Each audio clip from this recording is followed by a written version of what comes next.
Hey everyone, this is Skinner from It Came from GenX, episode number 98. Hard to believe that it's coming at you. We're discussing the infamous Chinese spy balloon weather station. We discussed the upcoming NFL Super Bowl number 54. Yeah, who's your pick? Eagles or Kansas City? We discussed the Grammys in some detail. And there may be a rant or two from Skinner here on maybe a certain doctor on the television, or actually we discussed Hollywood as well. So with that being said, here we go.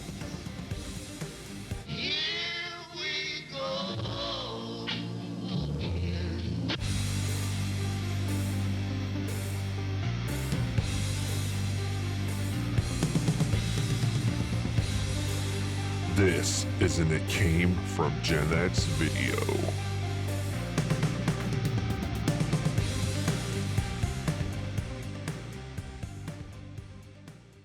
Hey, what's going on, people? This is It Came from GenX. Welcome to our humble little show with Brian Fisher, Michael Skinner, and I am Keith Porter, and we appreciate you for being here for this fun-filled ride of life, music, sports, pop culture, world news through the eyes of GenXers.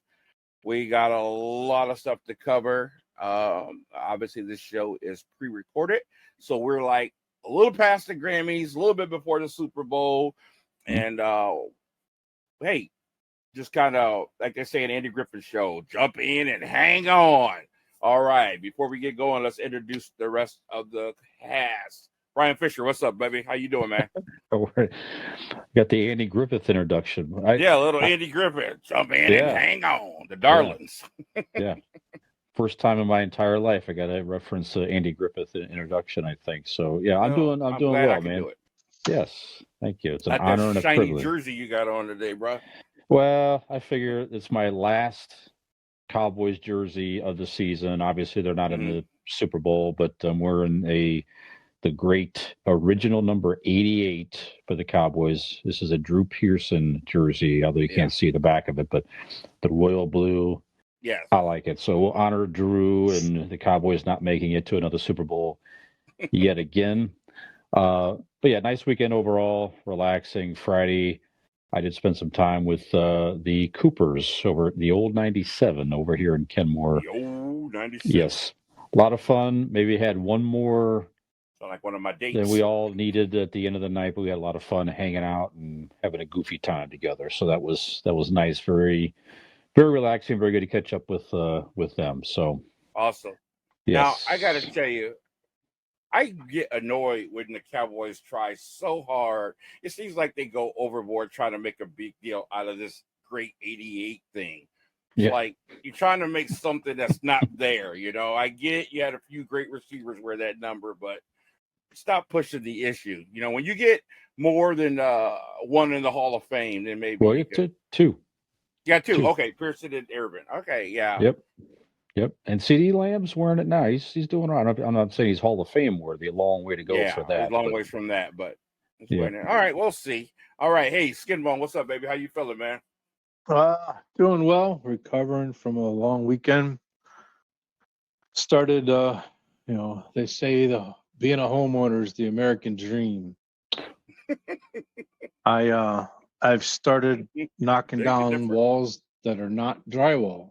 A lot of my house, the original house before all the additions were put on there, are still the old concrete. Or not concrete, but the plaster with the slats. I think I speak for Fisher. Both of us want to say this. Keep your thumbs on.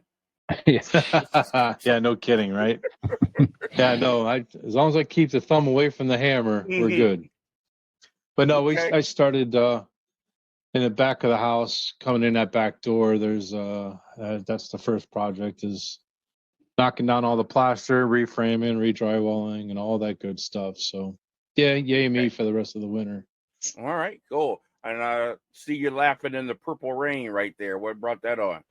I figured tonight's going to be a big Grammys talk, so I figured I'd wear someone who is not a stranger to the Grammys.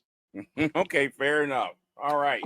Well, hey, I'm coming off a very, very quiet weekend. I got to stay in the house all day Saturday, play with my nephew, and most of the day Sunday I went to the gym. But I came off a crazy week. Um, got a new 2,000-watt speaker. Had to go hook that up. 2 doctors visit. Then I had to go to Medina, hook up equipment. Then I had to go to Cleveland and rehearse. But my band Rock Generation has found the 4th member. We want to say welcome to Pat Moran out of Cleveland. Unbelievable guy, unbelievable musician, and look forward to us doing some great things this year. So Rock Generation coming your way. So anyway, guys, hey, let's get talking. We got a few things that are, like I said, we're kind of in between dates, and it's weird because the show airs, days after we record it, and we're right after something, right before something else, so it's kind of weird. But we'll do the best we can. I hope everybody hangs on. So, Fish, tell them where they can find the show. All right. You might be listening to us on demand where we listen to podcasts. It can be found on Apple Podcast, Overcast, Google Podcast, Spotify, and many more. Where we listen to podcasts, just look for the It Came from GenX podcast. Give us a follow or subscribe. And as we post new episodes every week, they'll pop into your podcast library free of charge. Listen to us on the go or whatever the heck you're doing. You might be watching us on our YouTube channel at It Came from GenX or the Boss Code Media TV network. They can be found on your smart TV or your portable device. Just look up the Boss Code Media app, download, subscribe. We're on there on our very own channel, the It Came from GenX channel, along with many other original content creators, music, cooking, all kinds of different fun things out there put together by our friend Des the Reason, global rapper out of Canton, Ohio. So thank you, Des, Awesome. for being a part of the Boss Code Media network. All show information can be found in 2 main places. Our link tree page is simply Google link tree. It came from GenX. It's simply a page with links to our social media where you can listen to us, etc. Nothing to log into. And our website, if you go to one place, go to the website, it came from genx.wordpress.com. All show information is there, links to videos, links to new episodes, bios, ways to sponsor the show, and our podcast merch store link is there for you as well, also in a link tree page. Get some cool merch with our logos and all kinds of good stuff there ourselves and our partner podcast, Convincing Idiots. So if you do anything at all, tell a friend, like, share, follow, subscribe, rate, review the podcast. If you're able to do that on your podcast platform, helps others find us. And we appreciate your support. Thank you.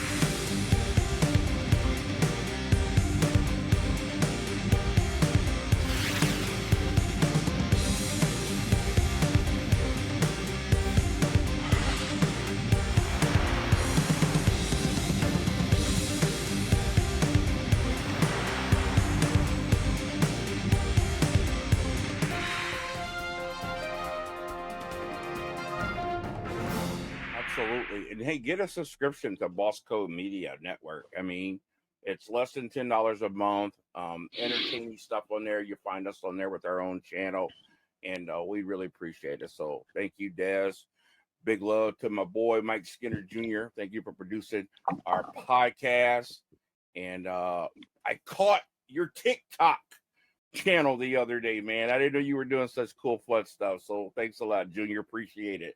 I'll be following you here soon. All right, guys. Crazy stuff has happened in the last few days. And, Skinner's going to start us off with, I guess it's kind of serious. There's been a lot of jokes about it, but it's pretty serious stuff, too. So let's get that world news cooking. Go ahead, Skinner. Yeah, well, we'd be remiss not to talk about what happened here in the U.S. With ongoing, what are we going to call it, ongoing battle with China. It started with Taiwan and us not backing down from our allegiance with Taiwan to what they're calling a meteorology type balloon that just happened to be misguided to go over Alaska. China is in the southern hemisphere, yet Alaska is in the northern hemisphere, and somehow the wind gusts just automatically blew it so far north, and then it all of a sudden took another turn down western Canada and into Montana, and then all of a sudden it went straight east into South Carolina, through the Midwest and South Carolina. Eventually, an F-22, a missile from an F-22 aircraft of the United States, shot it out of oblivion in the waters off the coast of South Carolina. So many things come to mind, being an ex-military guy myself. Our president says that he was wanting to shoot it down before it left Montana, but the military was concerned that it was going to hit people on the ground. So then my next question is, when I'm listening to that, why did they use a missile from an F-22 to knock down a balloon? Good question. A couple 50 caliber bullets from an A-10 that are called tank killers would have done just a fine job, as this. So there's so much going on. There's so much crap that you hear and it depends on what type of media you listen to. So you got to be careful where you're getting your information from. The last thing I saw was China calls the shooting down of the spy balloon, quote unquote, an indiscriminate use of force by the U.S., and they will pay for it. Whatever that means. Wow.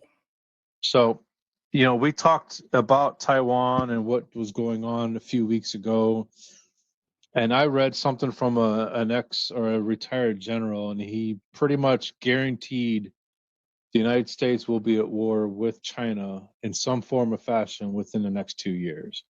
So look at it by the end of 2025 that something's going to happen or something has happened with China by the end of the year end of 2025.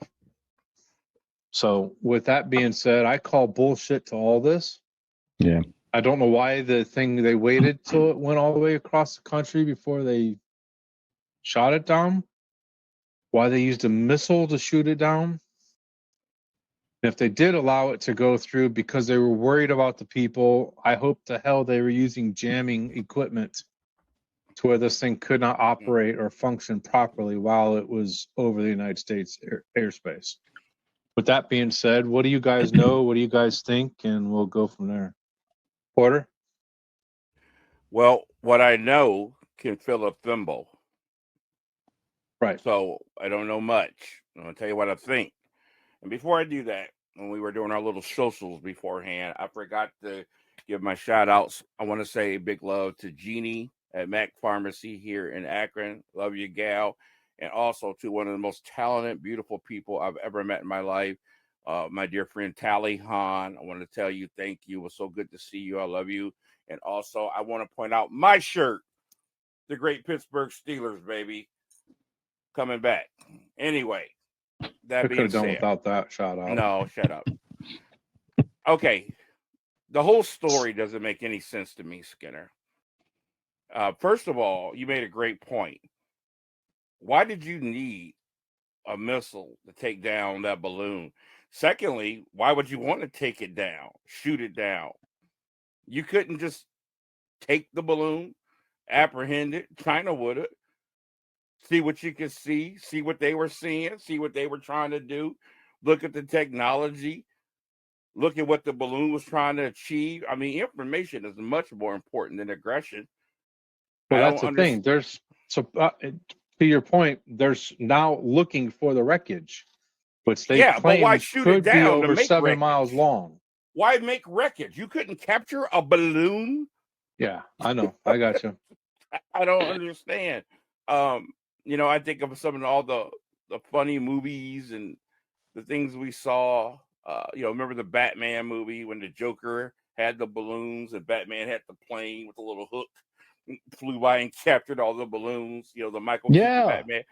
Send Where's the back that chat at? up there. Yeah, come on, man. Come on. Gee, it's pretty simple to me. Yeah. Michael Keaton's around in the bat suit. Dumb. So that's the part that I don't get. This whole thing, war with China. The comment that China made, indiscriminate use of force. Seriously? What would you do if a balloon was floating over your country from the U.S.? Why would you They'd even make lose a their stupid? marbles. Yeah, and that's a nice statement like that. So the whole thing doesn't make sense. It sounds like a manufactured story. Sounds like a manufactured issue. I don't know, man.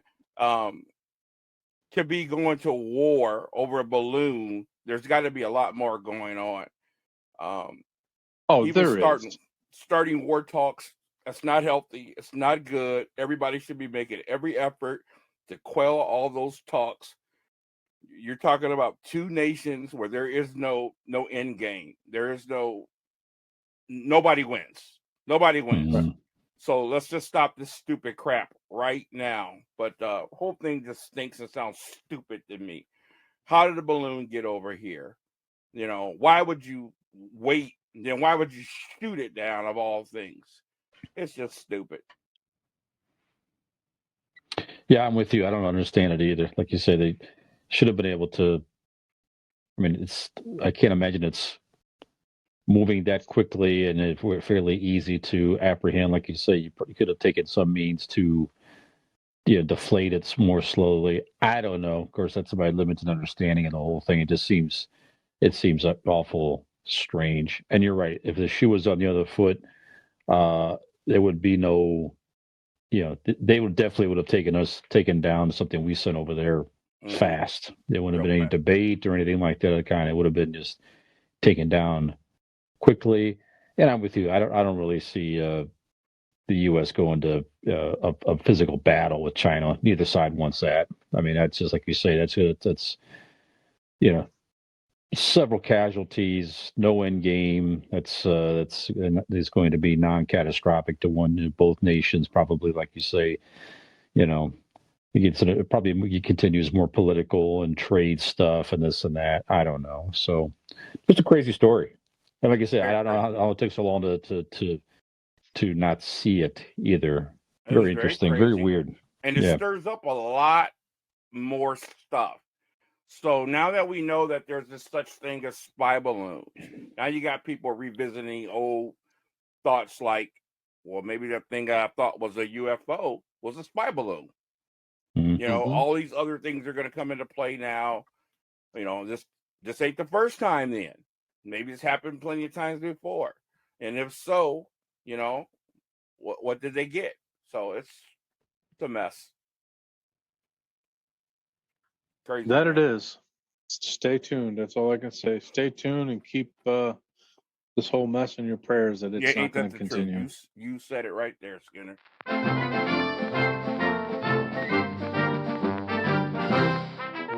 All right.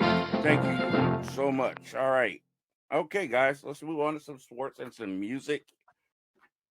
Let's go start off with sports. Okay, the big story is we are recording this show a little less than a week away from the Super Bowl. The Kansas City Chiefs will meet the Philadelphia Eagles. A lot of history is being made in the Super Bowl. We spoke to it last week. And I'll tell you what, I'll open with a little joke. Two of the big stories in the Super Bowl is there are two brothers that will be facing off. And also the other story is there'll be two brothers facing off. Yeah.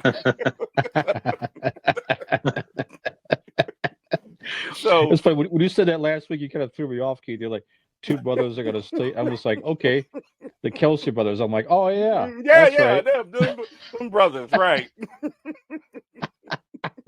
Hey, we got a couple brothers in the Super Bowl. Yep. Exactly. All right.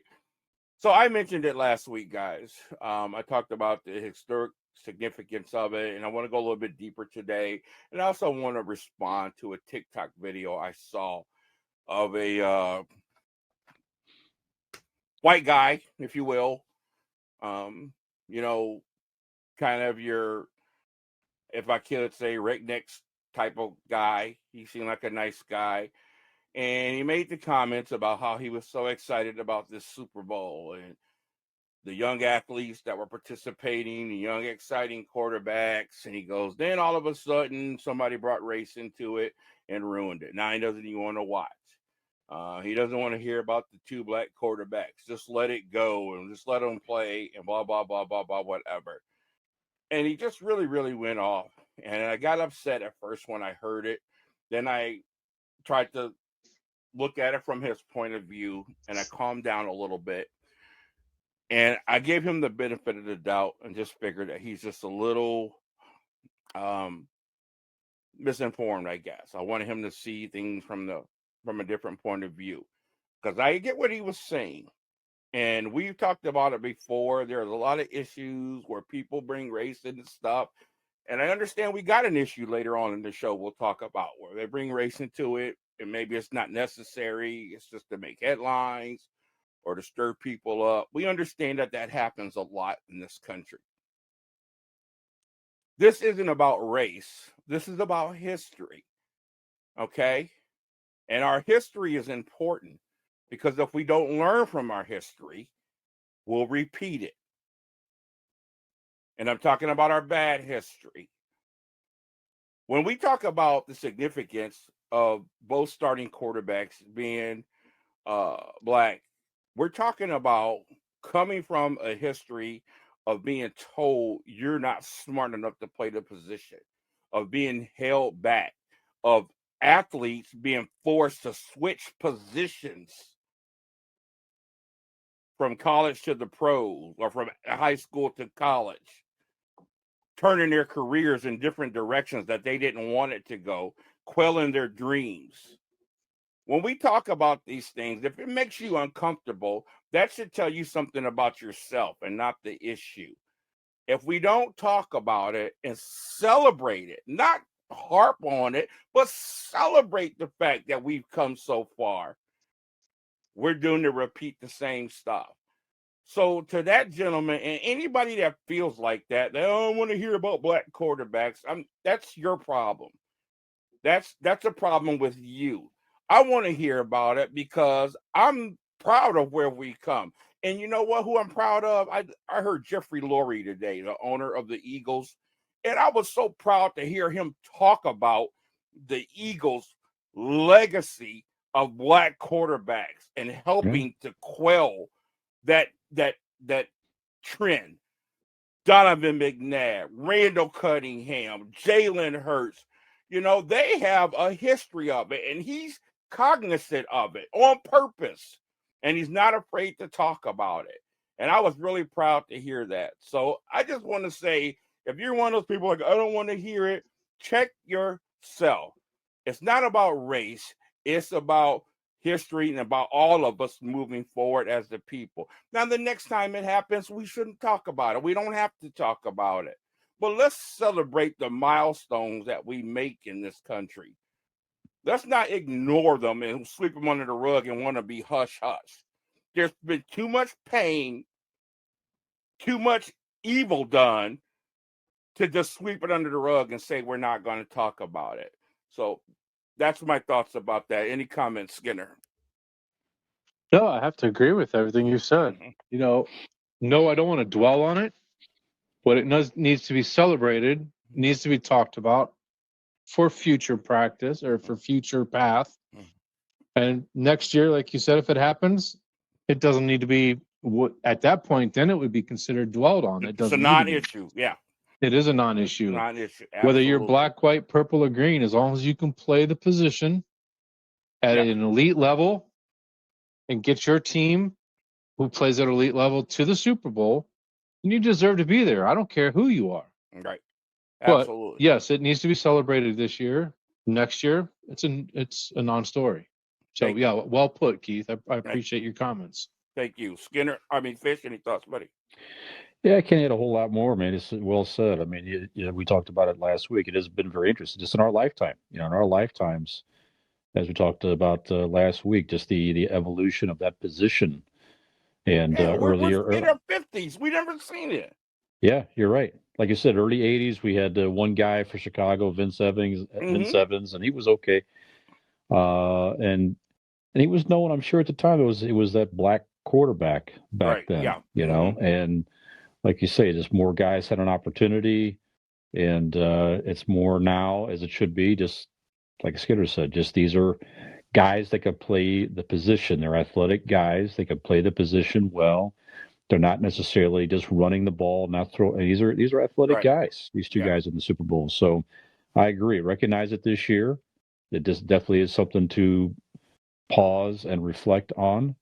And like I say, you go forward from here, like you guys said. So Remember the old cigarette commercial? We've come a long way, baby. That's We've right. come a long way. Doug Williams won the Super Bowl in the 80s and the MVP. And it's That's still right. taken until 2023 for us to see this. So you're out of your mind if we're not going to mention and talk about it. Also, talked about the Kelsey brothers, which is fantastic. They both have Super Bowl rings already, which is unique. And here they are again. One's going to go a ring up on the other. And I don't know if you guys knew this, which is really cool. The coaches have been fired from the other teams. Eagles coach was fired by Kansas City, and of course Andy Reid was fired by the Eagles. That's right. Yeah. That's right. Yeah. I Andy had to think about that for a Andy second. Reid fired the guy for the Eagles, right? It was on his staff. He was on his staff. That's interesting. This is pretty I didn't think amazing about stuff. that. Yeah, that's for something else. And you still got a few players on the Eagles Andy Reid drafted, like Kelsey, Jason Kelsey. So one thing that's neat about this story with the Kelsey brothers, their family's from Cleveland Heights, Ohio. Yeah. Yes, I was going to bring that up too. Their mom and dad still live here in Northeast Ohio, and I've watched a couple stories on Fox 8 locally talking about that. That family is just awesome. Yeah, I don't know how else to put it. I just noticed that he just said how Cleveland Heights was all lit up in green and red, honoring those guys. So that's pretty cool. Close connection to us. They have no ties to either town other than that their sons play in it. But wow. Yeah, it is really neat to watch them talk about their kids and how proud they are, which they should be. It was great. Yes, absolutely. So, guys, this will air a day after the Super Bowl. So today, let's get our Super Bowl picks, starting with you, Skinner. Who you got? Oh, I haven't even thought about it. I want to go with the Eagles, but I would be dumb not to listen to my mind and experience with. Can't take Mahomes and Travis Kelce out of the equation and not have a Super Bowl, another Super Bowl ring. So I'm going to go Kansas City. I don't think it's going to be a a large score. I'm looking at like 24-17. 24-17. Wow. Yeah. Okay. Interesting. I see it being more of a defensive game. Okay. All right, Fish, who you got, man? If I was betting, I like Mahomes. It's hard for me as a Cowboys fan to root for the Philadelphia Eagles or anything. Although I do respect. I did see a stat where there's Keith that like I was since he was there last year. Yeah. Yeah, 10 of their 11 guys starting on offense they drafted Philadelphia. They got traded one guy or something like that. Amazing. Everybody else they drafted over the past few years. So it's something to that organization to literally draft a winning Super Bowl appearing offense. So good for them. I think just because of Mahomes' sprained ankle, I think he's still going to hobble him a little bit. Granted, he gets a couple of weeks off to try to recuperate.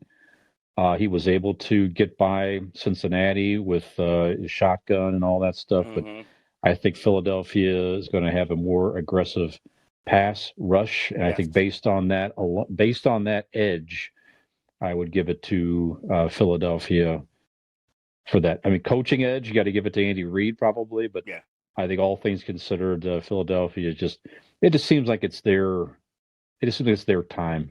Such a great season, and there you have it. So I'll pick the Eagles 35-31. How about that? Wow. Okay. Well, you're very similar to the score that I have. We're on the same page here. I love how I saw the Kansas City man up last week, but I think 2 weeks versus a week might work the opposite with that high ankle sprain. I don't think he's going to be the same player. What I saw the Eagles do to the 49ers, forget about the 49ers quarterback problems. They didn't have any defensive issues. That was the number one defense in the league, and they got manhandled. 30-something points they dropped on them. That front four of Philly is going to cause serious problems for Mahomes on a high ankle sprain. Not a regular Mahomes, but a Mahomes on a high ankle sprain. I think that's going to make all the difference because of the front four they have. They're going to be able to cover everybody for a little bit longer than normal. And I just think Philly it's their time, and I got Philly winning this 35-30. I still think it'll be a high-scoring game, but I think they'll be 35-30. So there you go. All right, those are your GenX Super Bowl picks. Okay, guys, not a whole lot else going on in sports. LeBron James getting close to Kareem Abdul-Jabbar's all-time scoring record. Of course, he's from our backyard. We will talk about that more as he covers it. NBA is coming around to the All-Star break, so not much happening there. Well, Kyrie, Keith, what do you think about the Kyrie Irving trade? Did you see that? No, I did not. Who did he get traded to? He demanded a trade from the Brooklyn Nets, and he was traded over the weekend to the Dallas Mavericks. Really? Huh. Well, he was going to be a reputation as the worst teammate in the NBA right now. So I don't know. Maybe Mark Cuban can do something with him. That's what they're saying. Again, he's a free agent after this season, so they're really gambling on the fact that he'll sign an extension with them. But I don't know what Brooklyn got in return. But they got rid of him. But he threatened that basically, if you don't trade me, I'm going to leave at the end of the season, and you get nothing for me. Basically, is what he said, and it's so many worse. So that seems to be the thing now. You know, everybody's threatening that you get nothing. So trade me. That's been working in basketball. Okay, well, hey, more power to you. See what happens. See what happens. I care less about Kyrie, care even less about the Dallas Mavericks. So, okay, guys, a little bit of music news. Obviously, we had the Grammys last night. I know Fish has some interesting stuff about the Grammys, and I'm going to make my Grammy statement right now. I could care less about the Grammys. I haven't watched a Grammy show, and I don't know when. For my money, it's a bunch of talentless hacks. There's some people who have talent, but for the most part, a bunch of talentless hacks, a bunch of cheap thrills and carnival shows in place of talent, a bunch of demonic rituals done on stage, over-sex shows. I think that was a Madonna reference we just heard. No, it was more than a Madonna. There's a whole lot more than Madonna, but she definitely did her part. So I could care less about the Grammys right now. So this day in music, a couple of things that caught my eye. In 2014, I don't know who NME is, some organization, and I didn't have time to look them up, but they named Nirvana's Smells Like Teen Spirit as the greatest song of all time. What the heck is NME? What is that again? Smells Like Teen Spirit by Nirvana. Named as the greatest song of all time. Who's the company? NME. All caps. Look that up for me. No musical ears? Something like that? Oh. They had New Musical Express. New Musical Express. Okay. They had Last Night by the Strokes at number 5. How Soon Is Now by the Smiths at 4. I Feel Love by Madonna at 3. And Love Will Tell Us Apart by Joy Division. So that tells me all I need to know about this company. They're from Great Britain, by the way. Okay. Well, that explains a lot. Okay. Sounds I like could probably name 1,000 songs better than Nirvana, any Nirvana song. So, well, you know, that song is historic for a lot of reasons. Us growing up metal guys, this is the song credited with killing the metal, the metal scene. The band that did it They changed a lot of things. I get it. But I hate this whole genre, this whole I'm so depressed. Life is so horrible. Look at my striped shirts and I never wash my hair. And oh, poor me. Get over it. I can't stand this whole thing. So anyway, Get off his lawn, people. get off my lawn. I'm on a roll. Also, so count my change backwards. God dang it. Oh, man, that's right. That's a callback. Where's the manager? Yep.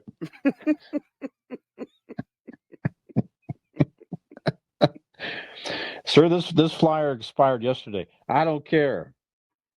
You had it sitting out front. Coupon expired 4 years ago. It's still good. Customer's always right. I still want a free whaler.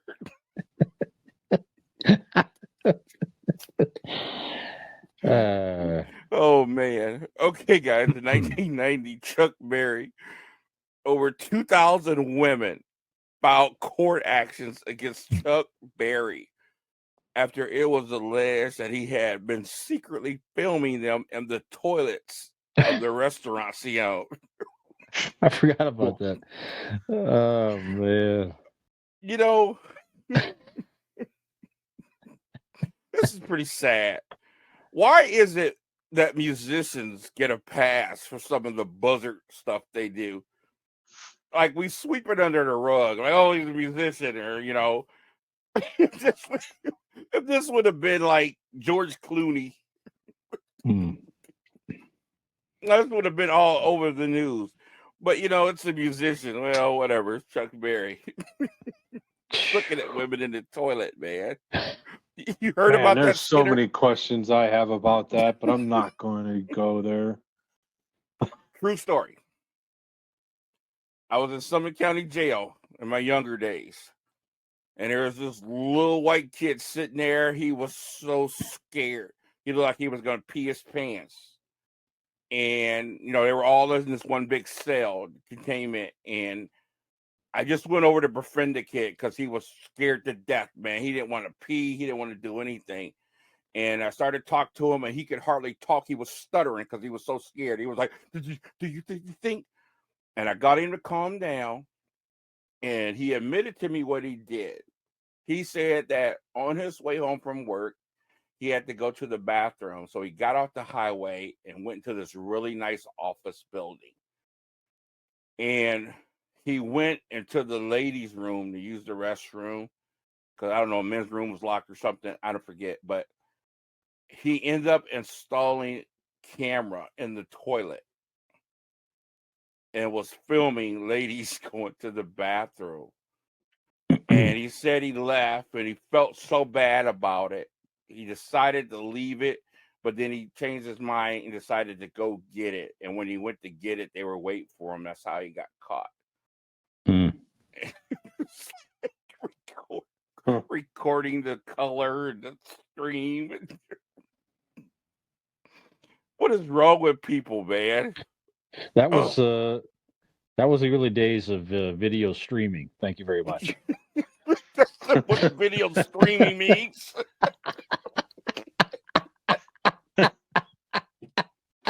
That's where that term came from. Maybe. Yep. I just looked at the kid. I didn't know what to tell him, man. I'm like, bruh, it's gonna be all right, man. You know, I'm like, everybody's got their thing, but geez, you want to watch women peeing? Stop. Yeah, okay. All the things to get into. That's not one of them. Nope. You said you had a bunch of questions, Skinner. Can I have one of them? We can't go there. It's a family show. Because I'm dying to hear what's going on in your mind. I'm biting my tongue that it's going to start bleeding here soon. So please move on.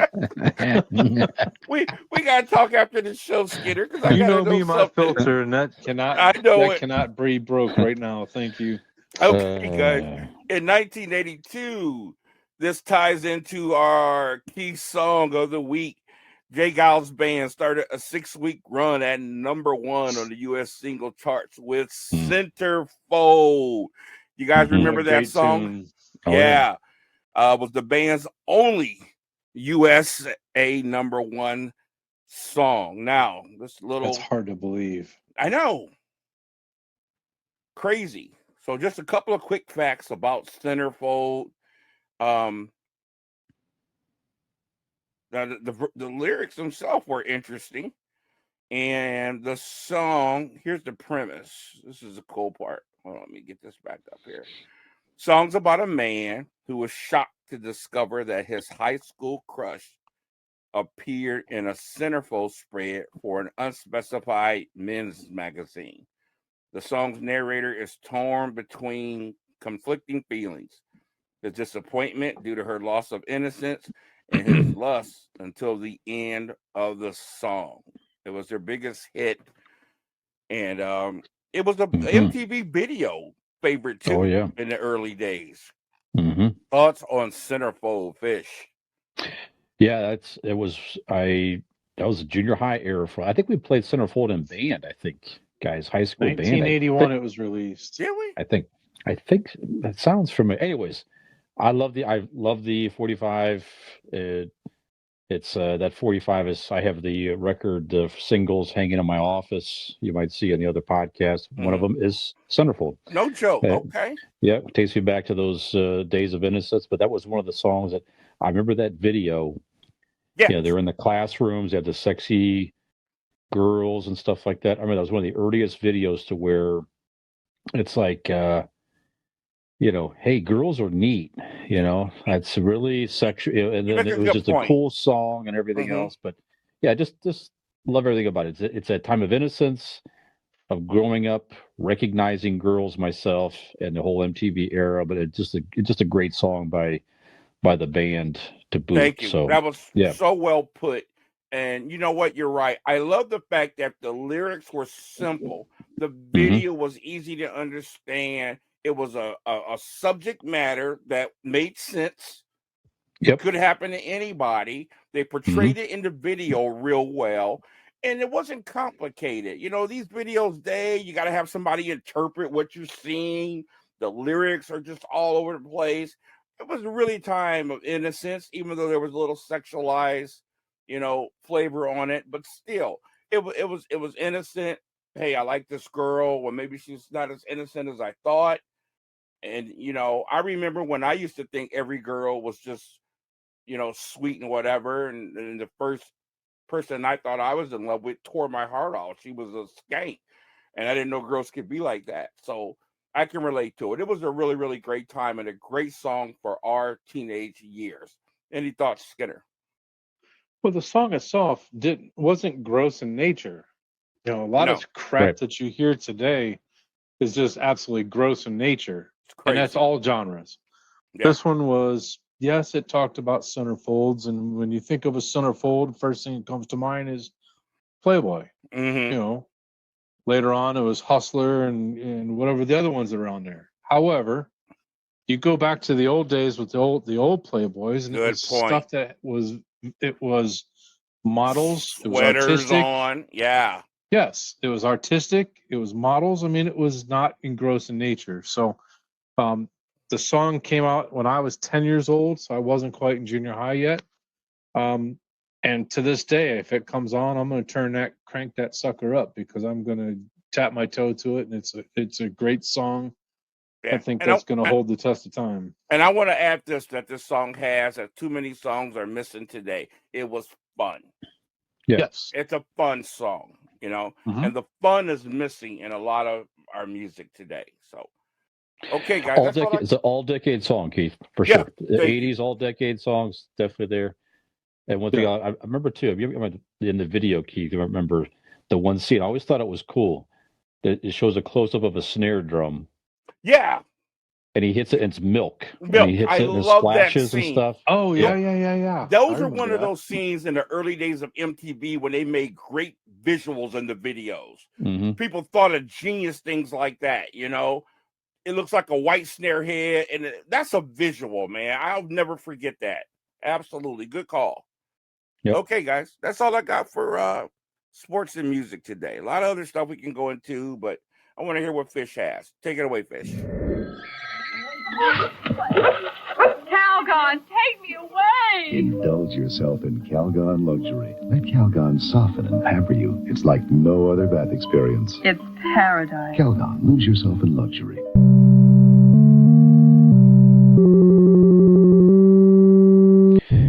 All right, so guys. So why don't we start out with Gen X recommendations? So if you watched or listened or whatever, anything you wish to recommend to our listeners on podcast or viewers on YouTube or Boss Code Media.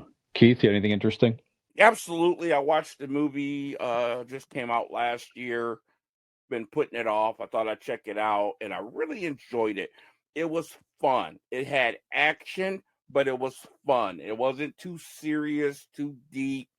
But I watched Uncharted on Netflix with Tom Holland, who based on the video game. Yeah, who currently plays Spider-Man in the Marvel Cinematic Universe, and Mark Wahlberg. Tom Holland was great in this movie.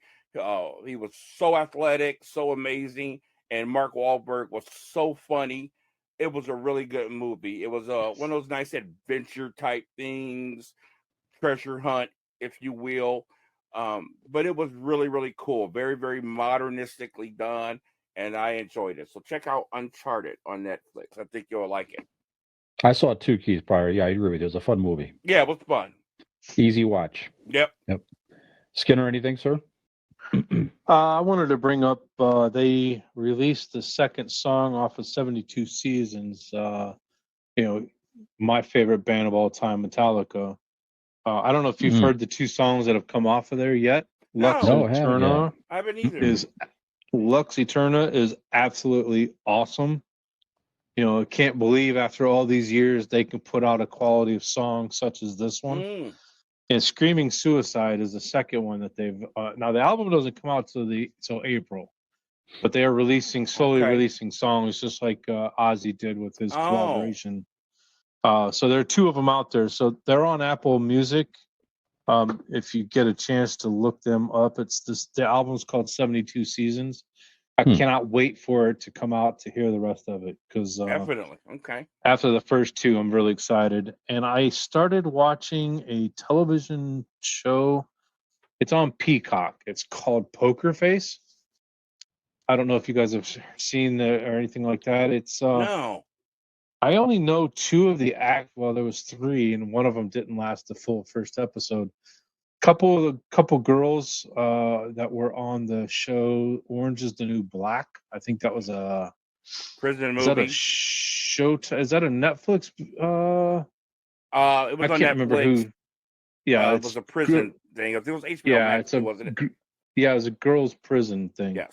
Anyway, two of those girls. One of them is the lead actress in this one. She's a lowlife that has this ability to read people. So the show's kind of like a mystery theater. Who killed this person? And she's in the first episode. She's trying to figure out who killed her best friend, who happened to be also an actress from Orange is the New Black. Orange is the New Black. And Benjamin Bratt is the only other actor so far that I've seen that I know from the show. Yeah, it's Chloe interesting. Sevigny and Natasha Lyon from Natasha Lyon is who she is. Yeah, Adrian Brody's in it.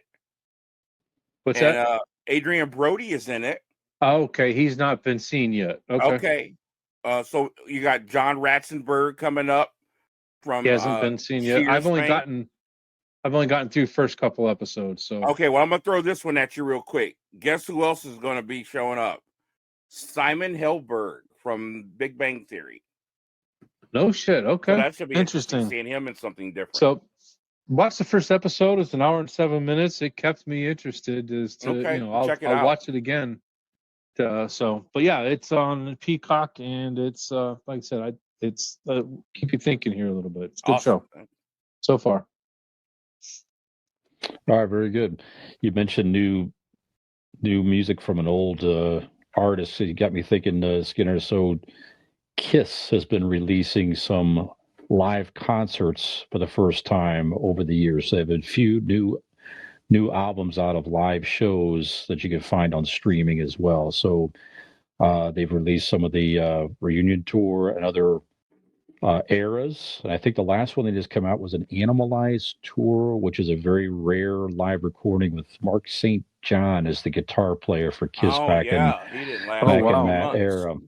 Yeah, so I haven't listened to all these yet, but I hear and there. So I think the one from Animalized was just dropped recently here. So yeah, if you like live Kiss, and that's the best way to listen to Kiss, really, probably at the end of the day, go to check out some of these live albums that are out there in their music library. And then as far as new stuff, I mentioned I watched the first episode already, but I watched the last 2 episodes of The Last of Us on HBO Max. So now there's 3 episodes out there now. It's the show based on the video game with Pedro Pascal, basically transporting a girl who appears to be immune to this fungal virus, and very, very good, very, very moving as well. So last episode was kind of a love story set within this universe for one episode. It introduces some characters and all that. So just well done. Definitely recommended. Go check out The Last of Us on HBO Max. Okay. I also picked up, by the way, I finally ordered the entire box set of the original Twilight Zone series. I've not. Yes. Oh, look at you. Yeah. You can find it. It's very reasonable out there on Amazon. You know that's streaming, right? Well, every episode. You got to pay for it. So you can find the first couple seasons out there for free. Paramount Plus has all of them. Okay. That's what I thought. Okay. I just wanted the DVD set, whatever. That's but I have not watched a rare season as season 4 that it doesn't stream as much out there. Most of the episodes are like an hour or an hour plus. And I hadn't seen some of these in years, if ever. So I've been kind of working my way through. Watch a bunch of them. Absolutely, man. And talk about our favorite episodes or something. I love it. Cool. I love the idea. Absolutely. But yeah, season 4 was very, like I said, not as common. And I saw it's new to me. I'm watching some episodes of Twilight Zone that I've never seen before. That's great. So that's pretty cool. Yeah, absolutely. Okay. Let's get on with some other stuff here, guys. So did catch a new trailer, by the way. This came out today. You find this out there on YouTube here, but it's a new series coming to Netflix. I know, Keith, you and I are definitely big. All of us are Elvis fans, but I know you in particular. Go check out the Agent Elvis trailer that just dropped today. I can't wait to watch that. It's an animated series coming next month to Netflix, 10 episodes. Priscilla Presley was involved in the development of this because Matthew McConaughey voices Elvis. It's basically Elvis like a secret agent, like a crazy secret agent thing. It's the young Elvis. It looks pretty cool and interesting. Cool. Yeah, so go check that out. All right, so you mentioned the Grammys here. So that the Grammys were just last evening. So we're shooting this on Monday, February the 6th. And we piloted last week. I thought that was a pretty good segment that we had here. Our Get Off My Lawn segment. So these are things that bother us or make us feel old or just want to rant about, whatever. Of course, we had some of these already tonight with Keith, which was very good. But let's talk about the Grammys for a minute in our Get Off My Lawn segment here. So one of the biggest news stories last evening on a positive sense, Beyoncé won an award last night. So she has now received the most Grammys of anybody ever, so which is a pretty great accomplishment. But she's number one album of the year. She was up for that award last evening. Who are we talking about? Beyonce. Okay, yeah. Okay. They went to Harry Styles as album of the year. Now you got some people that are saying, well, you should have just you shouldn't say just give it. Why didn't Beyonce earn that album of the year? Yes. Some people pointed out as well that a black woman has not won that award since 1999, right? And then Harry Styles says something along the lines of his speech that is quite the honor. And he said something along the lines of, People like me don't win this award very often. So some people took that to where, what are you saying, that a white guy doesn't win these awards very often? And then other people say, no. The UK press said that he meant that he doesn't come from a background of his family being in the music business or anything like that. Everybody's saying what he meant except him. That's, How well, does you know what? anybody know what he meant? That's a great point. So I kind of want to pause there. So I know, we've talked about these situations before where, and I know, Keith, you mentioned it specifically on a few occasions where sometimes it feels like the media might be searching for a story and you add some, racial, whatever, racial commentary that may not be necessary into the story. Or do some people have a point in, well, why hasn't a black woman won this award since 1999? What's going on? And was this a missed opportunity to, and again, obviously, you have other opinions where it's just opinions. And one thing that Harry Styles said last night as well is there's no best of music. There's no best of art. It's your point of view. Totally agree. Which is a very interesting comment as well. So I agree. So what do you think about all this? Is it just another unnecessary racial commentary, Keith? Well, or is there something to this, or some kind of combination of both? What do you think about his comments? Anything you have on this subject, sir? Okay. Well, I don't know what Harry Styles meant. Harry Styles would have to clarify what he meant by that. I don't like when people speak in benign terms or whatever. Just say what you mean. I'm not. And he's not commented since, by the way. So they've reached out to him for comments, and he's not clarified yet. I'm sure that will be coming. I'm sure. Go ahead. Okay. Sorry. As far as the album of the year and the Black Woman and all that, I can't believe I'm going to say this, but I think there's something to it for the simple fact of who you're talking about.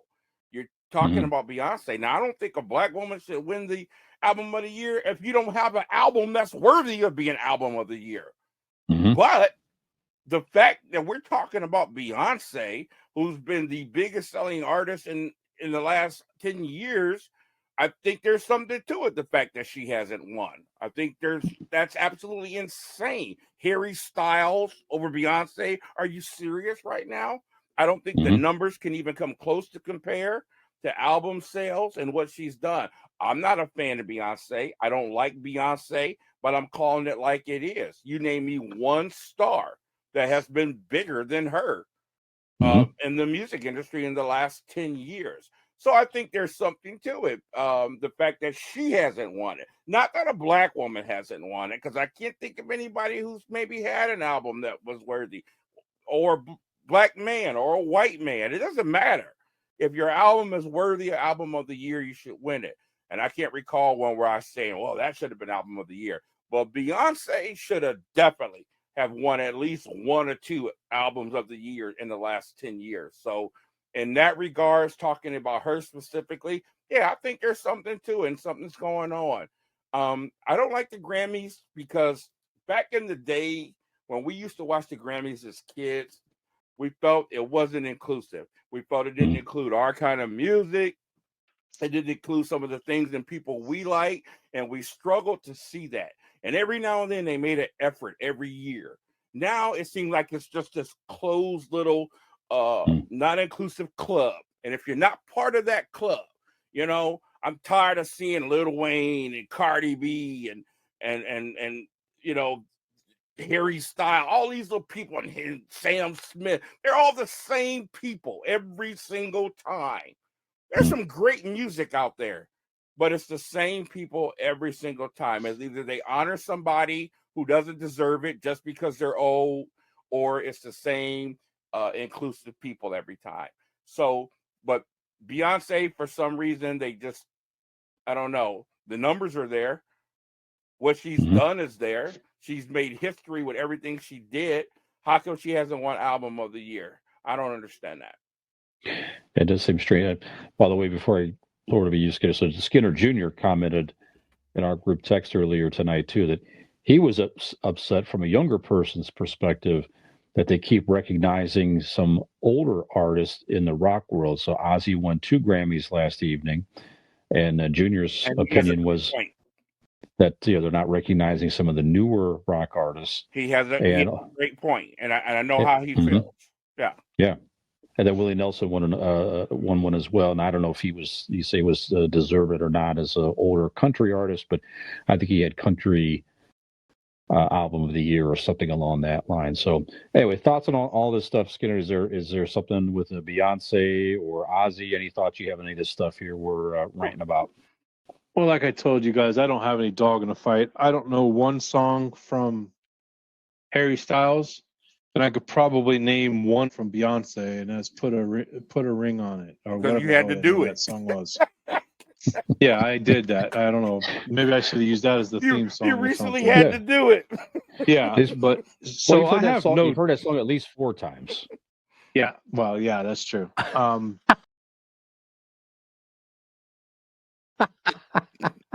So I have no dog in the fight. I don't know any of their music, so I could care less who won it or who didn't win it.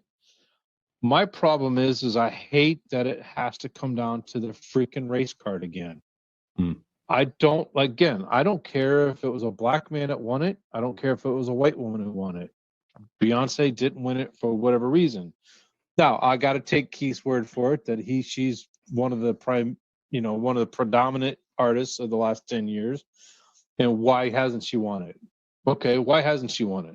Who knows what the answer to that, other than the people that are judging for these music. And like my son said in that text, it's a bunch of old people that don't recognize good music or young music anymore. So maybe there's something to that. I've listened to Patient Number 9 from Ozzy. It's a good collaboration album. There are very good songs, but I don't think it's Grammy worthy. So to his point that he shouldn't have won it, I don't know who you'd put in place of it. Who's put out new albums in our music other than Ozzy has? Metallica's getting ready to. Yeah, that's a good point. Megadeth You've got all these young bands that are out there. But even then, the young bands that we talk about, like I just found out Disturbed and Breaking Benjamin's coming to town. I cannot wait for that. But Disturbed's been on the scene for 22 years, and that's hard to fathom. Breaking Benjamin's been in the scene for 15 years, so they're not even new groups anymore. So I don't know what the answer is. Like Keith, I don't watch the Grammys. I don't care about the Grammys. That doesn't make me want to go listen to these people's music. I couldn't have told you who won until you guys talked about it today on our show thread.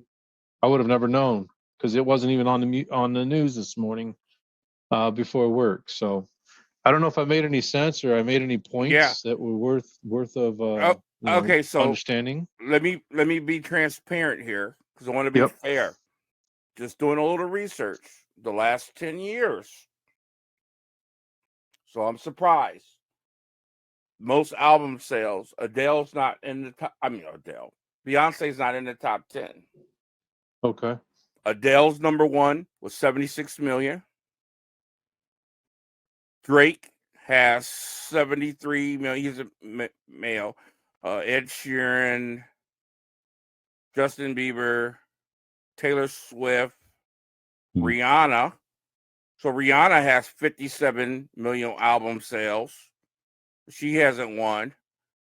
Bruno Mars, One Direction, BTS, and Eminem. So in the top 10 of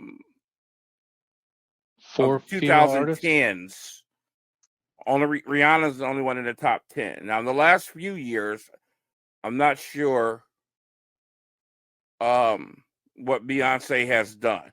But every time I turn around, she's got a huge album out. She's got a big single out or something. So I don't understand where she ranks in here. But, you'd have to look at the albums that release. I think the Grammys is just all screwed up, period. More than just race. It's just all about us. And it's a mixture of white, black, and sexuality, if you know what I'm saying. I'm not going to go into all that, but you know what I'm saying. And if you're not part of that clique, you're on the outside looking in. And it's easy to see. You see the same people every award show. You watch the Grammy, you watch the American Music Awards. It's going to be the same thing and the same people. Same performers, same people winning. So I don't know how much race has to do with it. I'm surprised that you haven't seen Beyonce at least win, at least her of all people. But it is an inclusive club. Yeah, I mean, I was doing some other stuff and editing and different things last evening, doing some work around the house. I turned it on. I found I watched the whole. I had it on the entire thing. It's the first time I'd had the Grammys on start to finish, and I really don't remember when. But you're right. It's now one thing that was cool. I will say now I'm not as I don't listen as much as I could or should, Mhm. but they did celebrate the 50th anniversary of hip hop, and that was well done. That was very well done. They had some artists out there, men and women, come out, and some you hadn't seen for years, newer and more classic artists, like the living members of Run DMC. There's all kinds of people came out and did a whole big rap performance. That was When pretty hip sweet. hop was fun. Yeah, so that was really good. So that's if you haven't seen that, that's worth watching on Bring YouTube or back the something like Fat that. Boys. They were not there, surprisingly. I don't know. Well, I think they're all dead, but one, if I'm not mistaken. Okay, They might be all dead. Yeah. Still, that was pretty cool. That was pretty cool. That made me want to go back and listen to some old school hip hop and stuff like that. So that was one of. But you're right. It's a television show. The rock guys, they're not interested in showcasing them at all. They don't know anything about rock. They just picked the most popular name. Like Junior was alluding to. They don't research to see who's doing what, who's new, who's innovative, or whatever. It's not the show for that audience. No, it's not it's a race not. thing. It's young. It's a younger person. It's pop That's culture. Right. Pop music. That's right. Yeah. Younger people. That's who's buying that's who they cater to on this thing. So that was it. And I will say though too, they did do a very nice job with the tributes of folks that had passed on over the past year. So that was pretty cool. So you had Mick Fleetwood came out and performed a little bit on percussion to honor Christy McVie. There was a few very nice performances there. They honored Lisa Marie Presley and some other folks out there. They had one of the famous country artist, I can't think of her name right now, but she was playing Loretta Lynn's guitar. They showed a picture of Loretta Lynn playing it, and she was actually Lambert? Playing it. That's it. I figured she would be who you're talking about. Very well done. Anyway, so there definitely were some nice things about it, but like you say, it's a television show catering people. They can cancel that whole show for me. Yeah. It did feel like it was perhaps a missed opportunity to where if you had records that were fairly close to recognize a woman who achieved a milestone in an awards. I don't know. So we'll see. Other things of note last night, Trevor Noah hosted, did a pretty decent job. Again, Beyonce made history. That was her 32nd award. Pretty amazing. That's what I mean. Yeah. I don't understand that. You make all these records, you broke all these records. You got 32 Grammys or whatever. It's just weird you haven't won album of the year. It's just weird. I don't know. Strange. Susan that's right. I guess so. Kim Petras made Grammys history as the first transgender woman to win a Grammy. There we go. Yeah.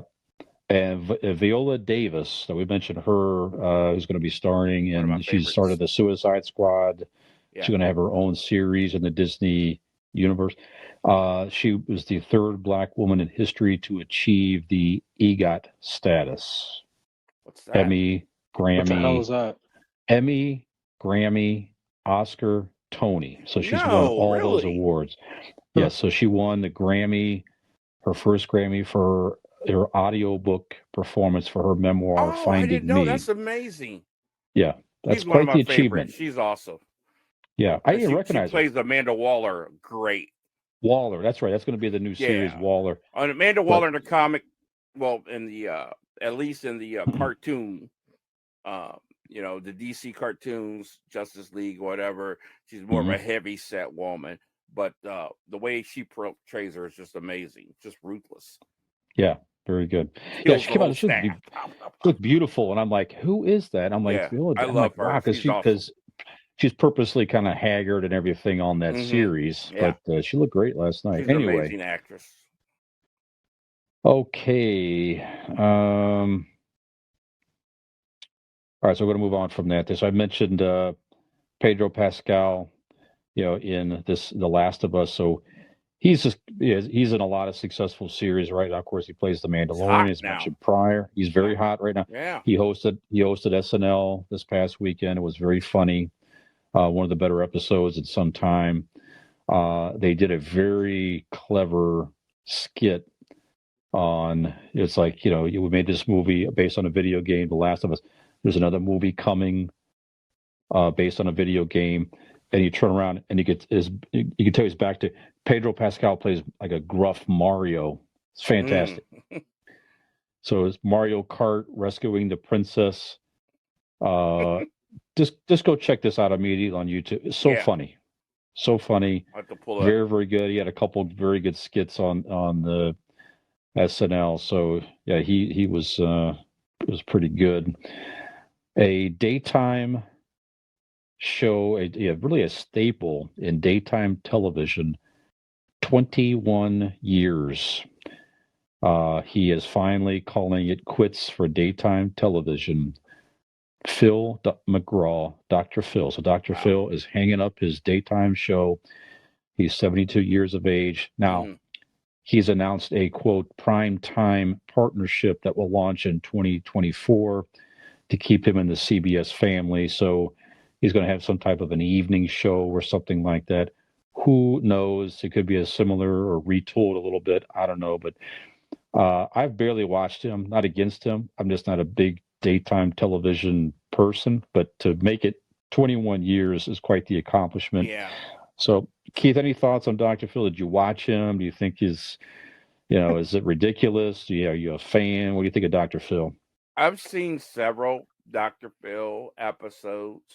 It's never been something like, oh, I got to watch Dr. Phil, or I record Dr. Phil, or stream Dr. Phil. But I've caught episodes, maybe somebody in my family was watching or whatever, because he's had some fascinating subject matter over the year. I don't know where he gets some of these issues from, things you just wouldn't even think of. So he's had some interesting stories that caught my attention. I've never taken him serious. He kind of rubs me like a Judge Judy, abuse of power, and you're in front of the camera, so you throw off on the people and act tough, get the audience clapping, that type of deal. He does that a lot, he loves to check people on camera. This is my show, and you don't tell me what, that type of stuff. So I don't take him very serious. He's kind of a hack in that regard. But there has been some crazy subjects on his show that have definitely caught my attention. Just unbelievable what some people are going through in this country, or how some people live, or what they've done. So not necessarily going to miss him, but he certainly has had some fascinating shows. He is an offshoot from the Oprah tree. She launched him. They were friends. And I give credit to where credit was due. I thought it was a perfect idea. I thought it was a brilliant idea. Marketing. Therapy on television. That's what it was. And you had all these other different things coming in the reality TV world. And for somebody to say, let's have therapy on TV, I thought it was a brilliant idea. You got an hour show with commercials. It's impossible to actually get anything really done concrete that makes any sense. All his advice or whatever was kind of benign, or kind of, we all knew that already. You didn't say nothing where anybody went, oh, that's the answer. So in that regard, it was kind of hokey, but the idea I thought was brilliant. Very good. Skinner, any thoughts on Dr. Phil? Dr. Phil doesn't want to cash me outside. His claim to fame, right, Skinner? Jesus, cash me outside. Lord Almighty. Danielle Bagoli. This guy's the biggest freaking fraud on the face of this earth when it comes to that crap. I don't care. Anybody can put doctor in front of their name and go on television. My boy. You should have seen this coming. You had to have seen this coming. I don't care where he came from. I've watched maybe one episode of my life, and I'm like, who the hell pays to watch this crap? He's worse than Jerry Springer in some aspects, and he's supposed to help people? Really?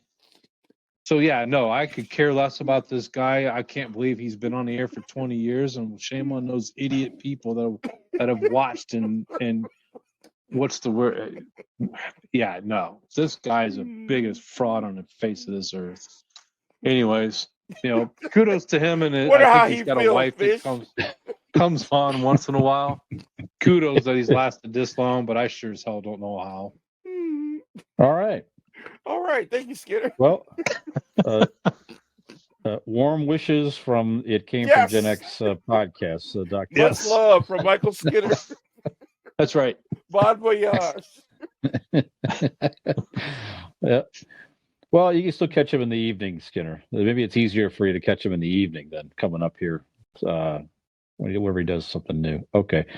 I just caught this headline here, guys. It just, like I said, in the pre-production here, the headlines you see anymore, it's a testament to the times that we're living in. More and more crazy headlines of things here. So the headline here, I'm reading it here. This is from NBCnews.com. Twitch temporarily bans Seinfeld parody AI after transphobic remarks. So some guy had created a show. It was like a AI generated Seinfeld parody show. It was streaming on the Twitch platform. Okay. What is Twitch? Twitch is like it's another app. It's like a streaming app. Yeah, because at first I was confused. I was thinking about the guy that just committed suicide. Yeah, you say Twitch. I was thinking about the guy that killed himself. Yeah, from Ellen DeGeneres. But it's no. It's an app. I think some people use it for different type of streaming. There's I think it might be used for gaming. And there's Discord is another one, but Twitch. So it's a way for people to do streaming. Okay. I don't know that much about it, frankly. I've toyed with the idea that we get on there and goof around. I don't know. I really haven't researched it too much. But it's a free app to stream. Okay. So somebody set up a AI Seinfeld parody show called Nothing Forever. It was airing 24-hour, 7 days a week, and it became a sensation on Twitch, racking up thousands of viewers. So it featured a crudely drawn recreations, of characters from the comedy sitcom Seinfeld that played out scripts created by using OpenAI software. OpenAI, an artificial intelligence company, has become widely popular in recent months for its chatbot ChatGPT. And we've talked about this, I think, previously, which generates conversational text. So right now you can create a free ChatGPT account, by the way. You just, you create an account and then you start asking it questions. And kind of what it's doing, it seems like it's trying to gather up information from the internet based on your subject matter. And it's also using some assumptions. That's creepy. Right. So I did put in there once, I have to share it with you. Tell me about the It Came from Gen X podcast. Tell me about the Convincing Idiots podcast, whatever. And it kind of pulled a couple of things that it found on the internet and it kind of filled in some of the blanks. And it was fine. It was a very general response to our show. Some of it was based off some of the descriptions that I'd put out there about the show, stuff like that. So Madonna put a curse on Nicolas Cage. Yeah, it could be. There's a whole other side story, by the way, with chat bots where some universities are afraid that students are going to start using this technology to help write essays and stuff like that. This is kind of spooky. Yeah. So, but anyways, however this guy set this up here, it was using technology and it was acting out shows that people were watching. Okay. So it was following a fictional Larry Feinberg, which is a play off Seinfeld. But anyways, it asked some type of question that people did not say. It was let's see here. I'm thinking this is what the chat asked in his act. I'm thinking about doing a bit about how being transgender is actually a mental illness, is said in stand-up remarks, or how all liberals are secretly gay and want to impose their will on everyone. or something about how transgender people are ruining the fabric of our society, but no one is laughing, so I'm going to stop. Thanks for coming out tonight. See you next time. Where'd everybody go? So that commentary that the AI generated got some flack, and they took this thing down. So it's just interesting to me is how you can create something like that and have the animated characters run off of the technology. But again, it created in essence, its own TV show that no one was writing on its own. That's just the bizarre. Technology itself was creating the scripting, if you will, and it came up with this somehow or another. So just like you say, the technology itself is fascinating. Some find it to be a little frightening because you can. Again, I don't want to go down the path of the that chat. Was created to create technology. Create. It's weird. Yeah. So I don't know if you have any really comments on it other than that. I just thought that was that just a interesting times that we're in it. I think we're going to see the continued development of this chat AI stuff. So we'll see. I'll say this much. Sure. I think it's interesting that it said that, and those that are upset about it, who you gonna blame? That's right. You can't blame a person. Yeah, what person? Right. No one said it. This chat bot said it. Well, so they're trying to figure this out. Chat bot. I'm with you. Yeah. I stand with the chat bot. So we'll see. So we'll see. Yeah, there you go. We'll create some chatbot merch out there. Kind of on the same line again. I don't know if I need any comments on this or not. You can if you want to, but I mentioned that universities were afraid of this technology. Now there's technology out there that's trying to help. It's determine if text was generated by a chat. So I think they're trying to develop this technology to where, so if I hand in an essay as a student, you might run it through this technology and then perhaps catch me using AI technology versus coming up with my own. See, why even thoughts. Create this? Why even invent this? I don't understand. Why invent it? I don't know. It is interesting. You're right. The same company that invented the technology to cheat also inventing the technology to catch cheaters. Maybe. And maybe you have to pay for I think both. I read something about that. Yeah. Somebody smart. Same company. I think you're right. So it's burning open candle AI. both ends. Yeah, beautiful. That's what it is. Yes, it's Open AI. Same company. You're right. Open AI, the startup that created the text generator Chat GPT. This is a separate story. Launched the tool Tuesday last week to identify text generated by artificial intelligence. That's the American way. We've been doing that forever. Invent the virus, then invent the antidote. There you go. Yeah, sure. Now, these are all free today, but you're right. That people are wondering if they'll start charging a fee for the chat technology to keep using, or some type of a premium, because it fills up. The servers can only handle so many people at once, right? It so always people amazes me the efforts the students will go through to cheat. It is just easier to just do your work. I can't even fathom going through all that to cheat. Yeah. So now they've got to find a way to use the technology and use that to get around the chat bot the technology to catch if it was a chat bot. It's going to be this whole thing. Like you say, it's going to be more and more complications to cheat. You're right, Keith. I saw this video the other day of the most innovative way kids cheat.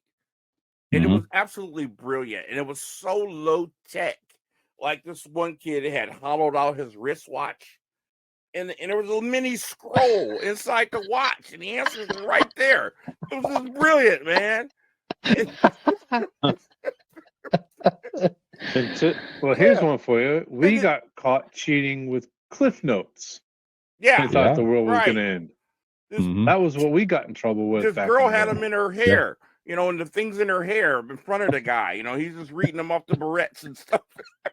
You're like, wow. Amazing. Man, that's good stuff. Yeah. And they're also building this last thing about the AI stuff here. Robotic servants. Have you seen this yet? No. That's a joke. I'm kidding about that. Like, No robots with AI. That's a joke. That was a Terminator joke. I was okay, kind of got you. toward, but There no. you go. Yeah. That took me to the Jetsons. What's her Yeah. name? Rosie? Rosie. That's right. That's right. You ever see the episode where she went nuts? Yep. No, I'm kidding. That's okay. So let's look back on no more AI for a minute here. Yes. This show barely Back has to any real reality. intelligence. No, let none alone at all, this artificial show. intelligence. Yeah. So this week in pop culture history, guys, of February the 8th, back in 1960, it was the first star on Hollywood Boulevard. I want to ask you if you know who it was, because I'm sure you do not. It was Joanne Woodward was the first star on the Walk of Fame. Did you? No. Okay, I was like, wow, that's trivia. So now there's, let's see, well over, after the official groundbreaking ceremony, construction continued for 16 months, installing 1,500 other stars. And now there's more than 2,500, with about 20 added each year. So never saw it myself. Don't know that I'm really interested. If I'm out there, I would probably have to go check it out here. But I don't know. Is this something that interests you, Keith, to go see the Walk of Fame? Would that be something that you would like to? Is it an honor to have a star, or is it just another ridiculous self-congratulation? Really, you can have a star if you pay for it. I think it's as simple as that. I don't think it's any nomination necessarily. You just sort of pay the money and they put it in there for you or something along that line. Right. So what do you think about all that? Man, it's been around for a long time, and I'm not a celebrity, so I don't know, but it seems it has lost its luster.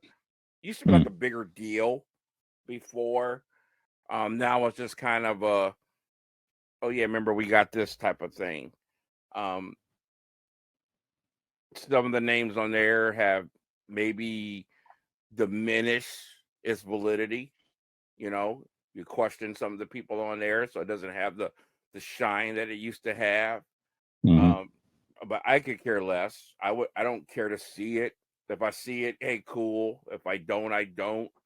I wouldn't care if I had one on there or not. I'm not the kind of person that needs things like this to validate me or who I am. I'm a successful music artist, in my opinion. Why? Because I'm doing what I love and I entertain people. And right there makes me successful. If I ever get a whole lot of money from it, great. But if I don't, it doesn't mean I'm not successful. So doesn't mean much to me. Very good. Skinner, what do you think about the Hollywood Walk of Fame? Could care less. My sister took my boy. My sister took Ashley and Serenity out to my cousins in San Diego, and they spent a couple days in Hollywood. And she kept bragging about this, that, and another. And I'm like, Teresa, I'm glad you're having fun, but I could give a crap less what you're doing out there. I don't want to go see Hollywood. I don't want to go see the Walk of Fame. And I sure as hell don't want to go down Rodeo Drive. That's not me. I don't have, I can't afford the fuzz left on the street in those stores. Not alone to walk in there and say, oh, gee, I wish I had. I could care less. Skinner is going to make an awesome old man. I can't wait. Going to. Yeah, going to. Already am. I'm already there, dude. I may be younger than you guys, but I'm already there. I don't give a crap about the fur on the rats. But yeah, no. Everybody talks about California is so this, that, and other. I've been to California. I could care less if I go back again. If you haven't been there, go there once to see if it's you. But right, it ain't me. Not at all. Yeah, we're nominated in this podcast in the Kenmore, Ohio Star Walk of Fame. So there you go. Yeah. Hey, who knows? We might have one day. Yep. If you're not familiar with the location, it's in the men's room at the Eastern Tavern, I think, on Kenmore Boulevard. If it's not there, it's at the bank lounge. It could be the bank lounge. Parasons on Waterloo. Yes, I would like that. That would be kind of cool. All right. So February the 10th, guys, all the way back in 1940, this cartoon debut that we definitely watched reruns of growing up as kids, and it lasted for quite a long time. Tom and Jerry were introduced all the way back in 1940. So made a movie in 1992.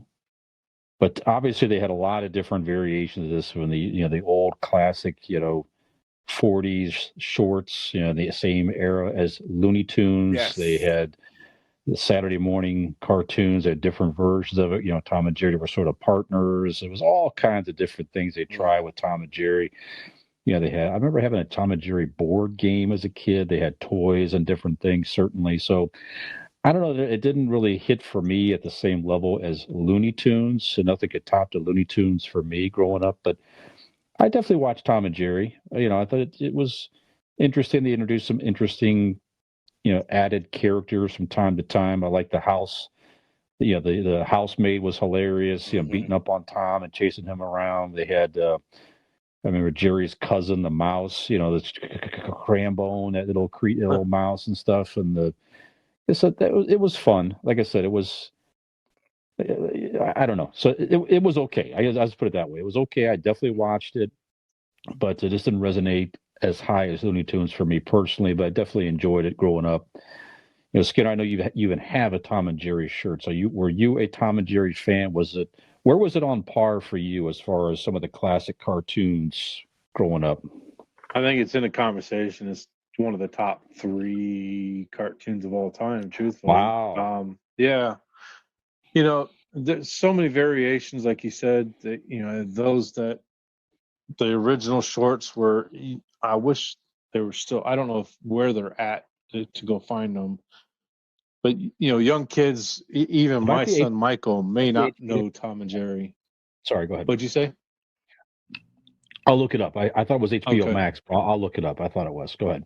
But I don't even know if my kids would know Tom and Jerry, as we do. So go back, watch it. It's one of those cartoons, just like Bugs Bunny with Warner Brothers. Classic TV, classic Saturday morning cartoons that you could watch and you don't want to go do stupid shit out in the public. You want to go throw an iron off a cliff and try to knock somebody out with it, like Wile E. Coyote did with Roadrunner.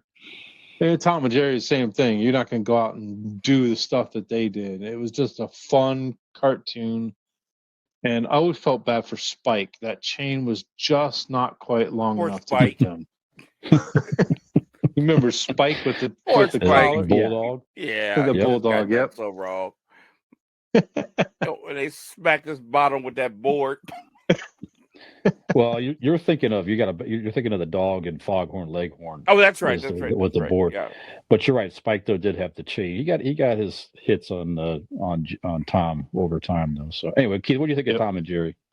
I have one sister. You guys know Pam, where you're part, and for us, there was nothing better than Tom and Jerry.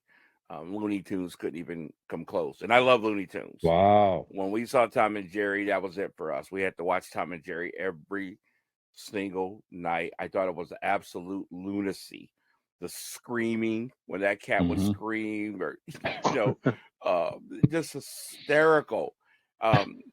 It was a very violent cartoon, of course. Yes, yes. And there's that controversy involved in it. But we didn't imitate any of the stuff off of there that we saw. I didn't try to do any of the things, and she didn't try to hurt me with what we saw on that cartoon. But we enjoyed it. It was funny. You mentioned some of the characters, some of my favorite characters of all time. Muscles Mouse, his cousin, the long coat. Every time I see a short person now with a long coat on, that's what I call him, Muscles Mouse. That's right. It's that way. You talked about the maid. I thought she was incredibly racist character. I didn't appreciate that character, but she was funny. And I guess you're right. I can see that. Yeah. Yeah, But you're right. I just thought it was funny. But the greatest cartoon songs and moments of my history, a song I sing to every chick I've ever dated, "Is You Is" or "Is You Ain't My Baby." When Tom played that on the upright bass, it Yes, was just one of the that greatest was my favorite. moments in cartoon lore, in Yep. my opinion. He was just the coolest cat ever. So Yeah, he had lit a cigarette and all this stuff. It was like, yeah. that's just like the coolest thing I ever saw. It was so funny. On YouTube or TikTok, there's this. Uh, they show that cartoon, but they do a voiceover, and this guy talking, and he's using some bad language, but he's talking like he's this cool cat and talking to a chick, but it's Tom. And that cartoon is so funny what they say over the overlap. But it was one of my favorite moments, that when he was trying to talk to that female cat and croon to her. So yeah, I That was love Tom and great. Jerry. Yeah. Very good. Okay. Yep. Good stuff. A lot of good memories of that cartoon for Mm-hmm. sure. I remember I had the reruns on Sunday nights even. So I remember sitting at this house here when it was when my grandparents were here, coming over here visiting, watching Tom and Jerry with them. So definitely a lot of nice memories in many respects for that cartoon. I think that Yeah. rings a bell too. Is Sunday night cartoons. Yeah. Yep, that's right. Now I think about like 7 o'clock or something like that. It came on, Yeah, if it I was a Channel remember right. 43, something like that. Yeah. It was before the Yep. days of cable. Okay, on February the 12th, back in 1931, one of the most classic monster movies of all time debuted in New York, Dracula, starring the great Bela Lugosi. So I hadn't watched this movie in really ever, and then I probably mentioned this on this podcast prior, but around Halloween time, they started to release some of the classic monster movies, the Universal monster movie, like Yeah. box sets. So Dracula, Creature from the Black Lagoon, Frankenstein's Monster, The Mummy. I started buying up all these here. So I bought the Dracula box set at the time, which includes this original one here and some other classic ones here too. And it's just so good. The first one is more based on if you watch the Bram Stoker's Dracula movie, which is fantastic, by the way, if you haven't seen that in a while. But this is along that same line, which is in line with the book. And again, it's just creepy, spooky. Bela Lugosi was so great, and really that's what it's really the main role he was ever known for in his entire career. He got kind of put into a box, I guess, with this, but it's because he did it so well. So I don't know. So I like going back and watch some of these classic horror movies, but Dracula is definitely way up there on my list. If you picture Dracula, someone says picture Dracula, you could picture any version of Dracula that you could think of.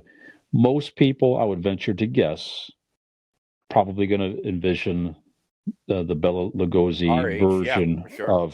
of Dracula. Yeah. I would bet. So I don't know. Keith, do you ever see the original? Do you ever see this one? Are you a fan of the classic Universal monster movies in general? What do you think about all that? It's so weird that I'm a person that I don't watch scary movies. I don't watch horror movies or anything like that. But growing up, I knew all those movies, all the characters, huge Bela Lugosi, Lon Chaney, Vincent Price. I mean, the Mm-hmm. list goes on and on. I used to get books and read about them, read about the stories. I knew all the actors and actresses' names in those movies. Bride of Frankenstein. Just amazing history when they were making all those movies. Bela Lugosi was special. He was just something different. He brought that character to life. With the voice and the look and the strangeness. And man, I just love turning off the lights and watching those black and white creepy Yeah. movies. It was just a feel about them. The houses were all old and Mm-hmm. you just felt like you were in there. And it didn't have to be a scary movie. I love like the Charlie Chan and all that type stuff. I would just get into all those movies. Huge fan of Bela Lugosi. And Dracula was definitely one of my favorites. Haven't seen it in a long time. I like to watch that. Yeah, very good. I have those, like I said, I have those box sets. Those might be fun backyard I'd drive-in love to type watch movie that. That'd be nights. great. Yeah. Skinner, what do you think of Dracula and the old Universal movies? And do you have any particular favorites while we're at it? To be truthful, I'm not sure how many, if any, I've seen. I just looked up Bela Lugosi as you guys are talking, and yes, I do recognize that as Dracula. I recognize him as Dracula. You told me you put 4 or 5 of them in front of me, and I couldn't tell you which one's which, but I could tell you which one was Bela Lugosi. So, not that I don't want to see him, or I never wanted to see him. I just never have. So, if you've got that box set, and we're going to do some backyard movies, I'm definitely going to be part of that because I would love to. I'd love to watch it for the first time, but looking at a lot of these pictures that I'm on, I just went on Googled Bela Lugosi, and awesome. Majorities are black and white, and it just looks phenomenal. The character himself, you could believe that he was Dracula. Yeah. How can a guy be so well dressed and he can't look in a mirror? He was just so right. And I'll tell you what, too, guys. I love the Dracula movie. Then I saw the Frankenstein movie. Then I saw the werewolf movie. When they made that movie with all of them together, I mean, that's like the equivalent today of seeing, the Avengers, Guardians of the Galaxy, and, this Ant-Man or whatever. Then you see them all in the same movie. Man, when I saw them all in that same movie for the first time, I just flipped. I thought that was just the most amazing thing. I used to go to the library and get the books on how these movies were made and the behind-the-scenes stuff. Total fascinating stories, man, about what they went through to make these movies. Yeah, great stuff. These box sets here, too, guys, they also contain the later released Abbott and Costello meet whoever. Abbott and Costello meet Dracula. And a lot of these classic monster movie actors came back. Now, this is years later after the original movies were out. So these were, guys that were, older in their movie careers. They came back to reprise their roles with Abbott and Costello. I'm pretty sure Bela Lugosi did that as well for the Dracula character. So, yeah, great stuff. Yeah, I like this idea a lot. We'll do some revisiting of these classic movies as the weather warms up here, whether it be porch or backyard or something like that here, guys. So anyway, yeah. Okay, and that's what I have in the world of pop culture here, guys. So Keith and E, please. Oh, you did. Go ahead, please. Yeah, I missed a big story in sports, guys. Go right ahead. The man, TB12, has called it quits. All right. That's right. Tom Brady has officially retired. As he says, this is the real deal for good after, 23 seasons? Something ridiculous in the NFL. This man is a 7-time Super Bowl champion. I'm not going to use that acronym that they throw on everything, but he is certainly one of the best, if not the best, to ever do it. Certainly, without question, the most decorated. He has caused my team not to make it to the Super Bowl on more than one occasion in the last 20 years. So I recognize his greatness and the teams that he were on, the great coaches, the great players that he's with. But, the debate will go on forever. Is he the greatest of all time? I want you to be partial, Skinner. Is he the greatest of all time? No, I don't know. Longevity? No. Yeah, he played for 23 years. Okay. Longevity, his numbers. That's numbers is numbers. Yeah, he played Not for 23 longevity. years. I'm talking about what he did in those years. Some years he did good. Some years he did average. Some years he did terrible. Yeah, he's got seven rings. No other quarterback in history can say that. Does that make him the greatest of all time? I don't know. It doesn't. I really,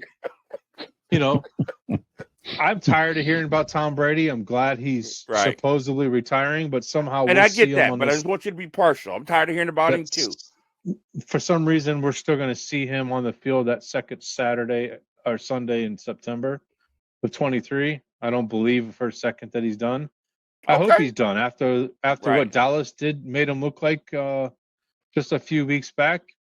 He needs to hang up the cleats because he didn't look like the greatest of all time as people put him out to be. The man's 45 after that years game. old, and I don't think that was him. I think that was that horrible offensive line and no running game that did that to him. No, but he was missing targets by 15 yards. So you Yeah, can't when you're blame that under on the front. pressure.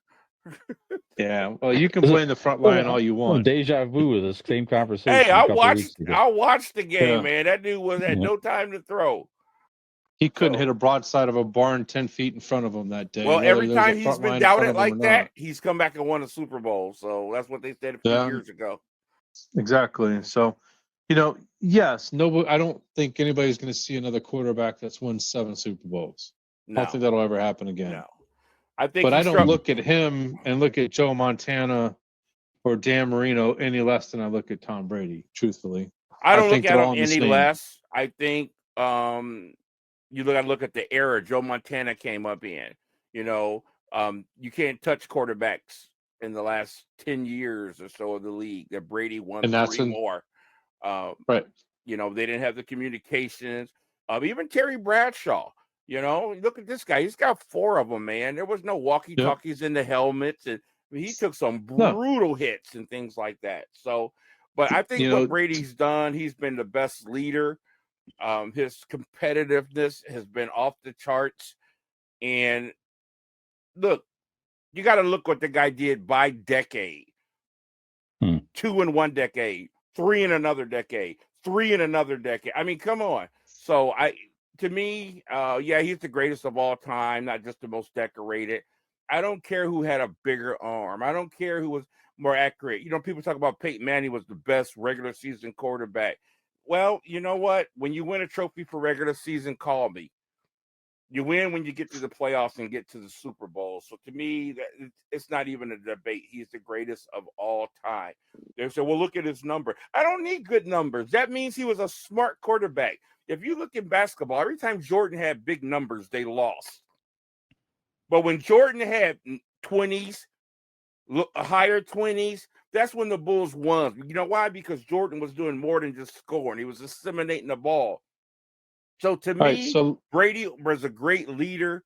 He used what was around him, his running game, his defense, all those things. He knew how to put his team in position to win. Even when Vinatieri kicked all them field goals to win, Brady orchestrated it down the field. He didn't try to win the game for the team. He just put the team in position for Vinatieri to do his job and win. So without question, So let me ask this question. Yeah.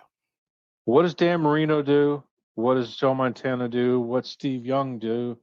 What does Terry Bradshaw do if they had the Brady rule during their time? The Brady rule? The Brady rule. Yeah, you touch them on the shoulder and they got flagged 15 yards. Well, it's all relative. It's all relative. I get what you're saying. Rule. The infamous he got some breaks. Yeah, he got some breaks. I agree with that. Let's not say some. He got a ton of breaks. Well, it's all relative, So, yeah, I want to see those quarterbacks played with the same rules that Tom Brady had for the last 20 years. I totally agree with you on that. I agree with you on that. I believe, man, if Joe Montana was playing in this age and on that team, yeah, I agree with you. He would never lose. I got if he was news for playing you. In today's game. I think if Aaron Rodgers was on the New England Patriots all those years, they probably would have never lost a game. Yeah. But I still doesn't diminish from what he's done, in my opinion. So, Fish, thoughts? Yeah, just it got to a place where we talked about the topic on a prior show, and it's interesting how fans in any sport can start to get tired of greatness, which is interesting. Yeah, it happens all the time. I used to start to root against the Bulls in the 90s. Why? Because I was tired of seeing them in the finals. But then when you step back and reflect on it, it's like it's pretty amazing stuff. And it of course, never I wasn't fails. getting tired. Tiger Woods, whoever, they lift you up so high, and then people, you don't do anything to deserve it. You just keep being great. People just want to hate you for being great. Yeah. Yeah. Well, like you say, just the longevity and the fact that he won with a different cast of characters around him. and just the sheer will to win. And one Hall of Fame receiver in his whole career. Yeah. So again, I mean, I tended to root against the Patriots in the Super Bowl because again, I was rooting for the underdogs and this and that and the other. I don't remember watching. Now I think about this, I don't recall watching a Super Bowl where I rooted for Tom Brady to win necessarily for one reason or another. I don't think I ever have either. But the fact that he come back and won, it's just, it's just. Yeah. Well, I've never cared for him. I never Brady. rooted for him to win, but I just learned to never hate on greatness, man. It's amazing. Like I say, in that sport, just again, yeah. I mean, the rules changed and this and that. You still take some hits, calls. man. And to be that age, taking them hits and have your body ready to play every year, man, I wasn't feeling like that when I was his age. It's incredible what he's done. It's quite the accomplishment, and again, you're not going to see. I think he still is the only. I can't think of any other quarterback that left a team. It took two different teams to the Super Bowl and won it. I don't think anybody's done it, and we may not see that again either. Yeah. Frankly, just that accomplishment alone is something else. Peyton Manning. I guess you're right. You're right. Colts and Denver. You're right about that. Yep. All right. So one other guy did that. You're right. But anyway, like I said, I'd love to hate him, but you can't knock his greatness and his sheer will to win, like you say, his leadership and everything else, and the fact too that he was smart in the sense of he could have had contracts. You know about this or two. He could have had contracts that were just astronomical. Sky is the limit. Never did it. And he could have, and he quote unquote earned that money. I mean, the guy's winning multiple Super Bowls, but the fact that he was smart enough to, free up money to keep pieces around him to win. How many guys have you seen even today that took a max deal in a quarterback position and have been able to sustain any type of long-term or several championship runs? You just don't see it. Now, Mahomes, the jury's still out because he got a huge deal, and we'll see. He has his opportunity. And those are going to come to not many real guys. Soon. We saw with that real soon. I mean, the Cowboys is a good example too. Recently, Dak Prescott paid all that money, and they can't keep certain pieces around them, and they can't get over that hump necessarily. So that's part of his will to win as well. That's what he wanted to be remembered by, is winning, and that's what he's going to. That's what people's going to remember him. So that's it. All right, good catch on that to recognize Tom Brady's retirement. So you were asking about any announcements? Yes. If you're in the Akron area, February 18th, come on out to Roma's Pizzeria in Mogador. My band Mixed Nuts will be out there. Come hear my 2,000-watt speaker blow everybody out. No, I'm just kidding. But Roma's Pizzeria starting at 8 o'clock in Mogador, Ohio. That's all I got. Roma has good food too out there. Yes, good food. Great food. Yeah. Okay, you catch me again on the Convincing Idiots podcast, also with Dean and Nick Pop Culture Show. Also find us on podcast platforms, Boss Code Media, and our YouTube channel at Convincing Idiots. Skinner, any announcements? And then take us out from episode 98. Oh, my. 98. That is incredible to be this far with you, gentlemen. And still enjoy each and every episode. Yeah, that's the cool especially part. Those that I get to rant about Tom Brady and the Pittsburgh Steelers. Number 98. We've got to do some talks here, folks, and what we're going to do special for that episode, which will be in 2 weeks. Yikes. So for Brian Fisher, Michael Skinner, it is me. We have Keith Porter. We appreciate you, and we will see you next week. Take care, everyone. Stay strong, Gen X. Stay strong, baby. Put the Tom Brady statue at Skinner's front yard. Yep. Keith Porter here, a.k.a. Porterhouse from It Came From Gen X. We hope you've been enjoying the show, but please make sure you hit the like button, make sure you hit that subscribe button, and we'll see you next time.